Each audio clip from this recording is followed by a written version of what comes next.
Hey everybody, it's Ron from Pick Dawgz. This is Ron's Rundown. We're going to go over the MLB games scheduled for Tuesday, September 3rd, 2024. And if you like what you see, make sure to give this video a big thumbs up and subscribe to our channel. Don't forget to put your baseball picks in the comments section below. And if you're looking for my best bets, including my daily rundown best bet in the MLB, you can find those at the premium picks tab at pickdawgz.com. There's also a link in the description.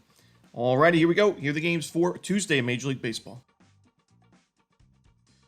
First up, the Chicago White Sox and the Baltimore Orioles. Nick Nastrini and Cade Povich are your starters. This is a game where I don't see any value. It's a game I'll be staying away from altogether. But if I was forced to choose, I would lean towards the under. You could take the under in the first five if you don't trust the bullpens, especially Chicago's. But I think the under in the full game is worth a look. I mean, Cade Povich has struggled this year, but he's been better at Camden Yards, and he has a great matchup. I mean, the White Sox, we know they've struggled offensively all season, but especially in the second half of the year in the last 30 days. So I think Povich can put together a strong outing. And Nick Nastrini, he has also struggled this year, but he had a 6-inning, 1-run performance against the Rangers in his first start back to the Major League level. And he's facing an Orioles team that's not been anything special against right-handed pitching in the last 30 days. So give me the under here in Chicago, Baltimore.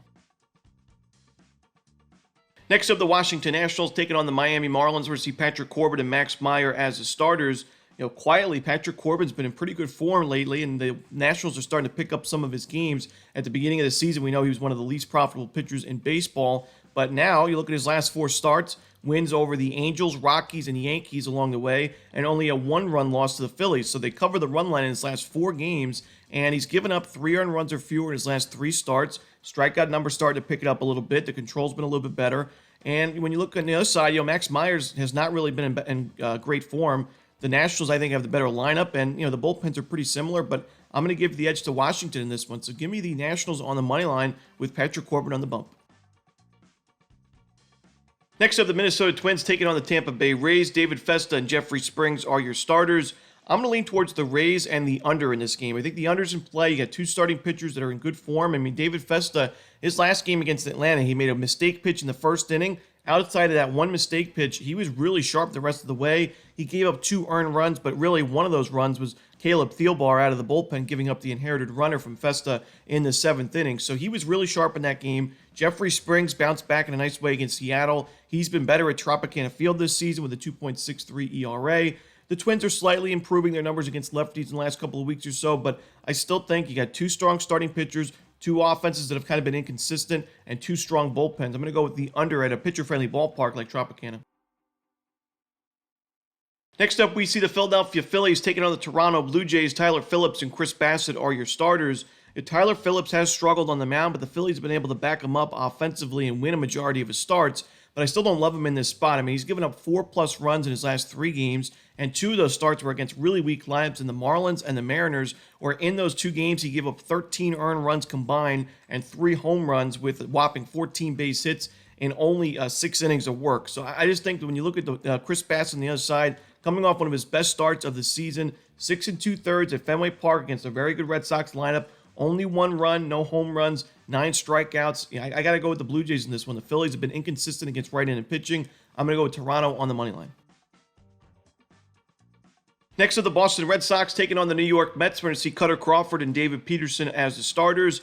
I've mentioned the regression concerns in David Peterson's game. He still has a pretty steep expected ERA, and you look at the final line for him in that last game. Strikeout numbers were well under a strikeout per inning. Had a couple of walks given up, gave up a home run, good amount of base hits.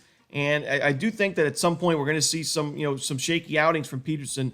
But right now he's in good form, and right now the Mets are winning his games. And that's the most important part. Cutter Crawford, that's the opposite. The Red Sox have lost 4 of his last 5 starts. He's given up a lot of sharp contact recently. I would say in his last couple of games he's been trending a little bit better, but also not really missing as many bats, which is a concern for me. He's been under a strikeout per inning his last 5 games. So I do think the Mets are the side here. I am still a little bit more, hesitant backing Peterson when you look at that expected ERA in the 5s, but I'm going to take a chance here with the New York Mets on the money line, lean towards the over as well.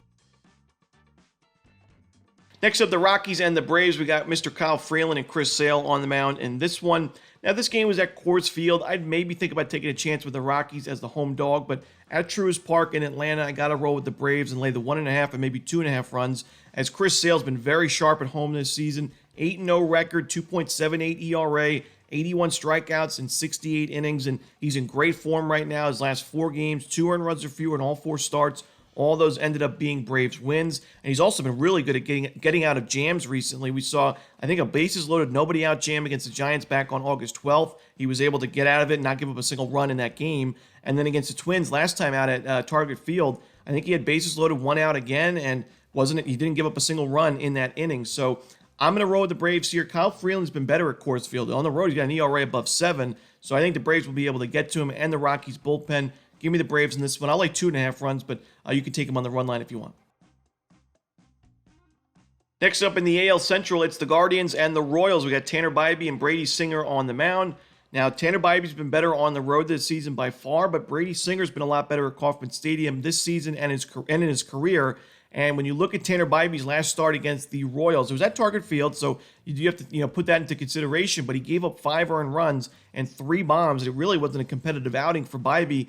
And the Guardians went on to win that game. They were able to come back in the late innings and find rally to win that game, which is always a dangerous part of this Cleveland team. They have a good bullpen, and they're able to rally late. But I still think that I don't really love the matchup for Bybee against this Kansas City lineup. They've been able to get to him before, and I think Brady Singer is going to be the better option. I like the fact that he didn't have to face the Guardians last week, so it's been a while since they faced Singer, while the Royals just saw Bybee last week. I'm going to roll with the Kansas City Royals on the money line at Kauffman Stadium. Next up, we see the Pittsburgh Pirates taking on the Chicago Cubs. Great pitching matchup in this rivalry game. We got Paul Skeens and Justin Steele. And Paul Skeens, he faced the Cubs last week, and he went 5 innings of 2 earned run baseball, gave up an unearned run. He had 6 strikeouts, though. It was a pretty solid outing, but somehow the final score was 14-10 in favor of Chicago. And it goes to show you how strong this Cubs lineup has been, and especially in the late innings. We've seen them score plenty of runs on opposing teams' bullpens recently. I think even if Skeens puts together a solid outing, the Cubs are going to be able to find a way to get to that Pirates bullpen, which in the last month has been one of the weakest bullpens in baseball in terms of the expected numbers. On the other side, Justin Steele also faced the Pirates last week. He pitched pretty well, 5 innings, a 2-run ball, 6 strikeouts, pretty similar numbers to Paul Skeens, and his game ended up a 9-5 win for Chicago. So that Cubs lineup is on fire right now. I got to roll with the Cubs in this game at Wrigley Field on the money line. Next up, the Cardinals and the Brewers. We got Aaron Savale and Sonny Gray on the mound. When you look at this matchup, I think the Brewers have the better lineup and the bullpen in this series. And the question comes down to starting pitching.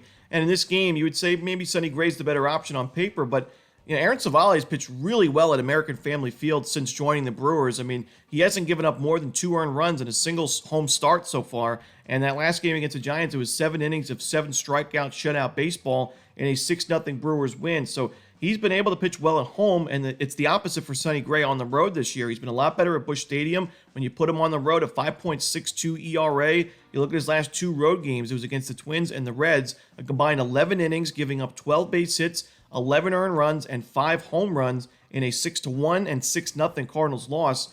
I got to roll with the Brewers in this game on the money line and the run line in this one. Next up, the Yankees and the Rangers from Globe Life Field. Another game with a pair of southpaws on the mound with Andrew Heaney and Carlos Rodon. Now, we talked about Andrew Heaney, who was originally supposed to go on Monday. The fact that he is a strikeout-dependent guy that can sometimes lose control, that does benefit a Yankees lineup that does a good job at limiting strikeouts and getting on base via the walk against lefties. So I like the matchup still for the Yankees against Heaney, but the question now is Carlos Rodon's a good matchup? Does he have a good matchup against the Rangers? I think he does. I mean, the Rangers have not been great against lefties in the last month. In fact, only one team's been worse in terms of WRC plus against lefties in the last 30 days. That's the Chicago White Sox, who have 108 losses on the season. So I got to roll with the Yankees in this game on the money line and run line on the road. I like the matchup more. Next up, we see the Los Angeles Dodgers taking on the Los Angeles Angels, the Battle of LA. We got Walker Buehler and Reed Detmers on the mound. Now, Reed Detmers, his first start back to the major league level since June 1st. We know he was struggling with the Angels. He had an ERA above 6 in the minor leagues. Inconsistent results, I would say. Strikeout numbers were there. Did give up a lot of base runners and earned runs, though, at times. And I don't really love this matchup for him. I think the Dodgers, one of the toughest lineups to face, but especially a Dodgers team that has seen Reed Detmers before, and he doesn't really have the best results against them in his career. 63 plate appearances. Strikeout rate's pretty solid. The walk rate's pretty low, but the expected slugging percentage above 500. And there's a few hitters that have had some pretty good numbers against Detmers. Guys like Freddie Freeman have a home run. Mookie Betts, Will Smith. These are guys that I would maybe look at for a home run prop in this game because Detmers is known to give up a lot of sharp contact at times. So I'm looking at some home run props, but I also think the Dodgers win this game in the end. Buehler's not been great. We're still waiting for that strikeout stuff that we saw in the beginning of his career, but I still think the Dodgers win this game in the end. So, like I said, maybe, I think Freddie Freeman might be my favorite of the home run props, but you can't go wrong with Mookie, Shohei, Will Smith. I mean, there's a lot of guys that could go yard in this game, maybe a home run parlay or something, but give me the Dodgers in this one. Next up, we see the Seattle Mariners taking on the Oakland Athletics. We're going to see Luis Castillo and JT Ginn on the mound in this one. More of a bullpen game here for Oakland. Ginn went 5 innings, though, in that last start. Didn't have the best numbers. He gave up 4 earned runs in 5 innings of work, but I still think when you look at Castillo on the other side, he's given up a lot of extra base hits and home runs recently. And, the Mariners have backed him up here and there, but on the road, he's got an ERA above 4 this year. He's got a losing record, and the Mariners' offense, we know, has not been trustworthy for, most of the season. I think the value lies with the Oakland A's. I think their lineup is superior. I think their bullpen's superior, which is a surprise going into the season. I didn't think that was going to be anywhere near the case, but the A's bullpen's been competing this year, and I think that at the end of this game, Oakland finds a way to win it, so I'm going to lean towards the A's in this one on the money line. And the final game we're talking about for the Tuesday card in Major League Baseball, the Arizona Diamondbacks and the San Francisco Giants. Ryan Nelson and Kyle Harrison are your starters.